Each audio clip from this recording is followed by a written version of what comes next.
Hey y'all, welcome back. This video is part one of my pirate journal that I have been mentioning for quite a while now. And I've made a few pieces to go in it along the way, doing some challenges. But we need to get to making it, right? So what I'm using is a file folder that I have cut this little edge off here so it's even on both sides. So it now measures 8 inches. I don't know if I'm going to keep the height on it just yet, but we'll see. So I trim that off, and then you need a paper bag, and the best side is the side that has the print. So what I did was I opened it up, I cut the base off. I'll save that, maybe try to find some use for that. And then I laid out the rest of it flat, and then where that seam is, I trimmed there,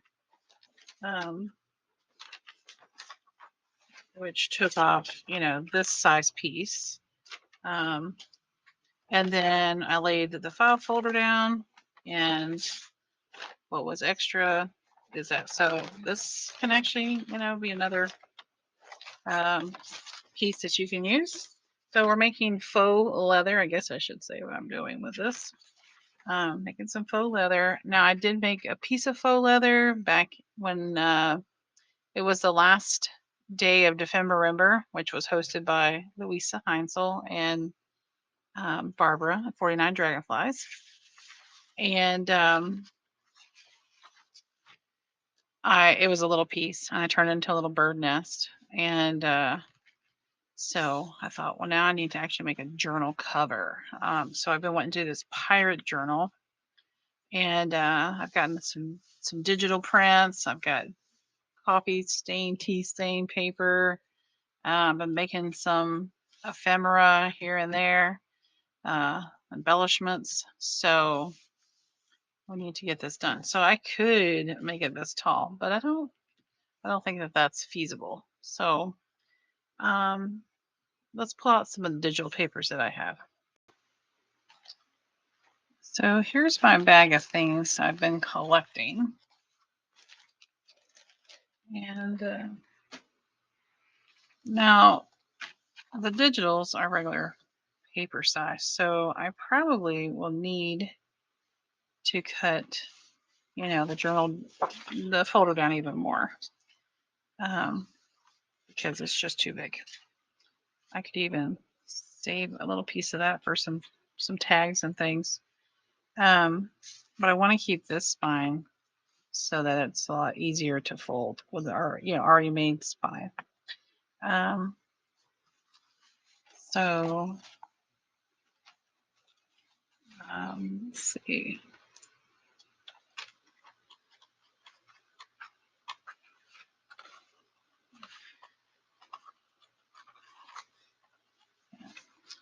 So we'll have to count all that and probably throw in some, tea stain or coffee stain paper, and figure out our arrangement of pages. I think I want this in the middle though, because otherwise you wouldn't see the welcome aboard. So if it's in the center, that would be, you can see the whole spread. All right, so we need to cut this folder down. But you know what? I think we'll do that later. Let's focus on this cover today. So I'll put that to the side. So in my Defember video, what I did was follow Pam over Paper Outposts process, which was to step 1, just crumble it up. Step 2, squirt it with some water, then crumble it some more, and then use hair conditioner, any brand of hair conditioner, and rub it on to condition it and softens the fibers. And then you need to let it dry. So let's do that, and then we'll come back and we're going to then ink the surface. All right.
All right, so it is the next day. I let it dry. I actually did 2 pieces. I figure while I'm doing the process, might as well do some more. So now everything's dry and a lot more, still paper bag, but it's a lot more flexible. Now, what I'm going to use is even more so.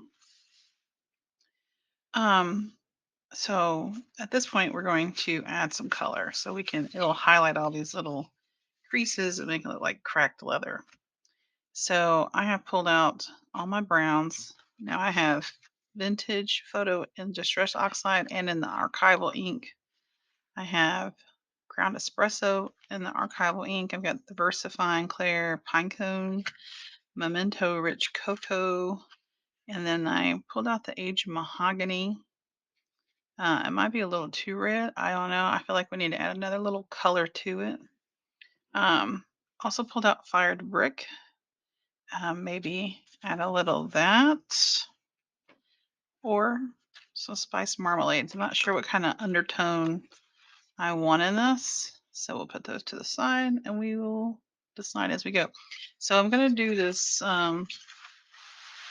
smaller piece first and let's see how it turns out. And if I need to make adjustments, I'll know not to do it on the bigger piece for my pirate journal. Okay, so the technique is you just, take it off and rub it, the pad over the thing. And I guess the harder you go, it's going to get in between there. So we'll do one color, come back to another color, and just see where it leads us.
right, that's the end of this first part of the cover of the journal, making the cover. There's the inside. Um, you could put fabric in here. I just didn't have a fabric that I liked that looked old and piratey. But I had just gotten this paper in a thrift haul and I thought that would look great inside. So I even had some that looked like brown paper bag, but I was like, nope.